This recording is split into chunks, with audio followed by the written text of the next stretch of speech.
আল্লাহ রাসূল একদিন সাহাবীদের নিয়ে বসে বয়ান করছে।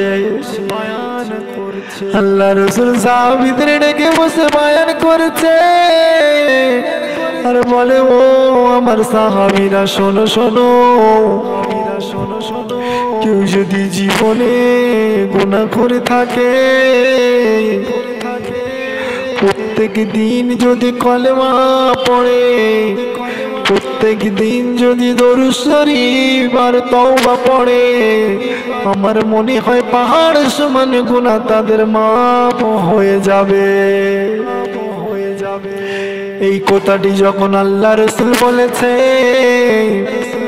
সেই সাহাবীদের মধ্যে এক সাহাবী উঠে আল্লাহ রাসূলের কাছে বলতে লাগলো, হুজুর,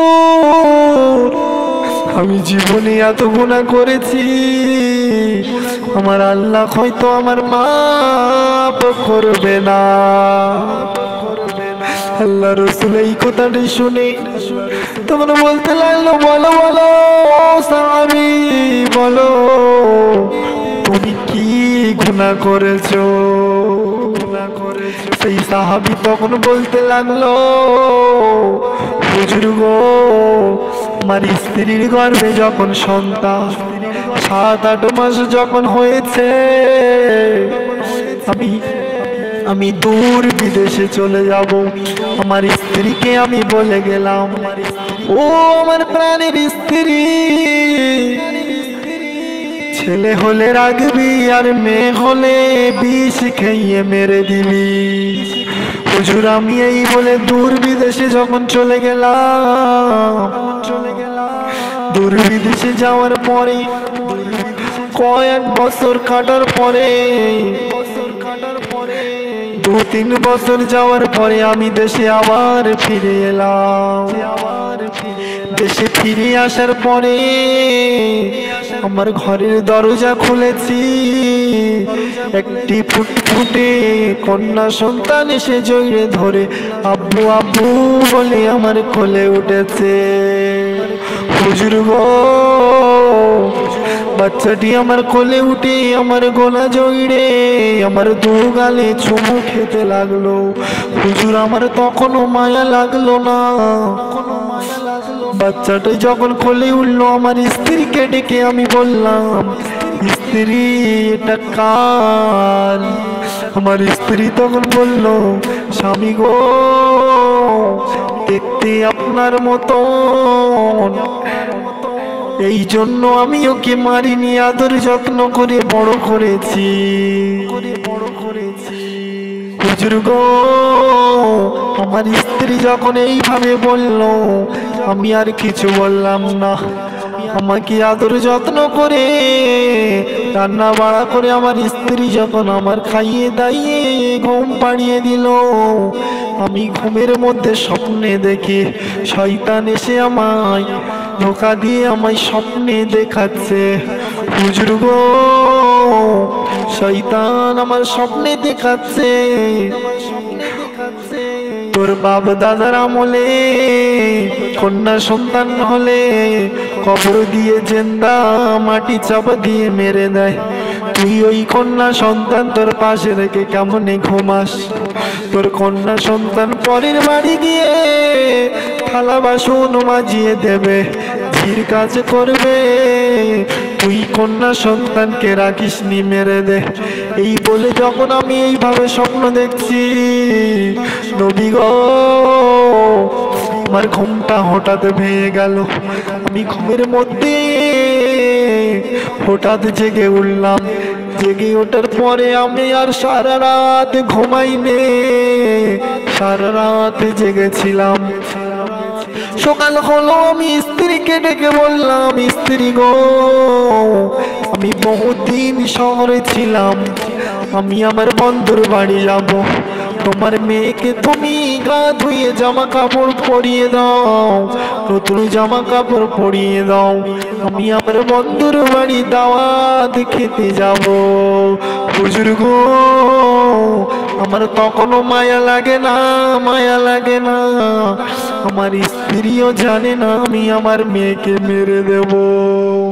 আমার স্ত্রী যখন আমার মেয়েকে জামা কাপড় পরিয়ে দিল, আমি আমার স্ত্রীকে দাওয়াত খেতে যাব এই বলে যখন আমার মেয়েকে নিয়ে আমি রওনা দিলাম, দূর পাহাড়ে গিয়ে আমি গর্ত করতে লাগলাম।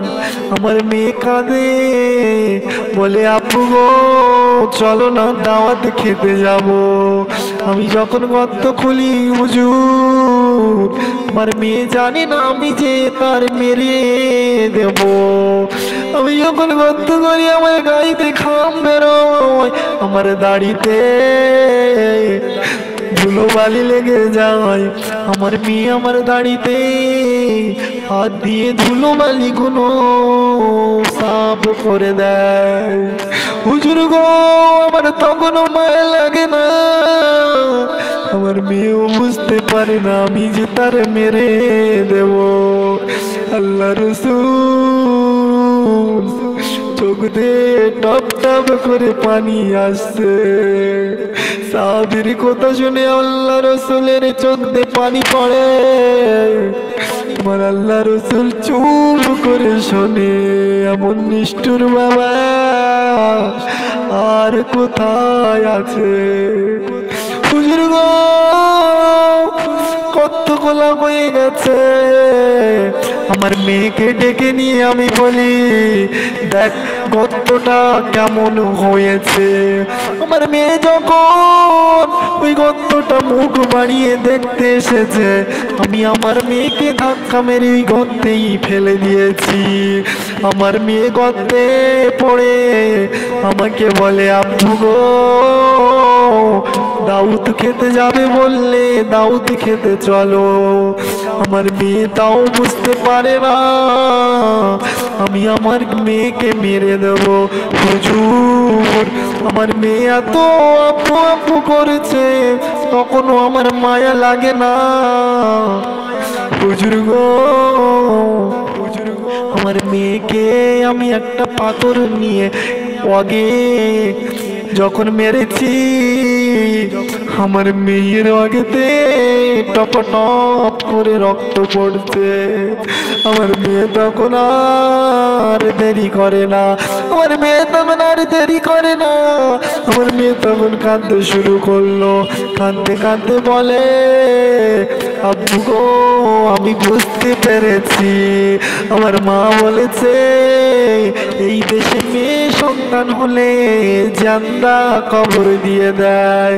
আব্বু গো তুমি আমায় মেরো না, আমি তোমার আর আব্বু বলে ডাকবো না। আমি এমন জায়গায় চলে যাব তুমিও আমায় খুঁজে পাবে না। আব্বু তুমি আমায় মেরো না। আমার মেয়ে যখন এইভাবে আব্বু আব্বু করে, ইয়া রাসূলুল্লাহ হাবিবাল্লাহ আমার তখনও মায়া লাগে না। একটি বড় পাথর তুলে আমার মেয়ের মাথায় যখন মারলাম, আমার মেয়ের মাথা ফেটে ঘি বেরিয়ে গেছে।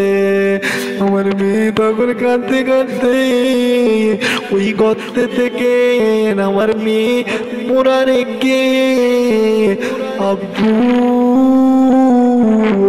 আব্বু আব্বু আব্বু করে 3 বার আমার মেয়ে দুনিয়া ছেড়ে চলে গেছে।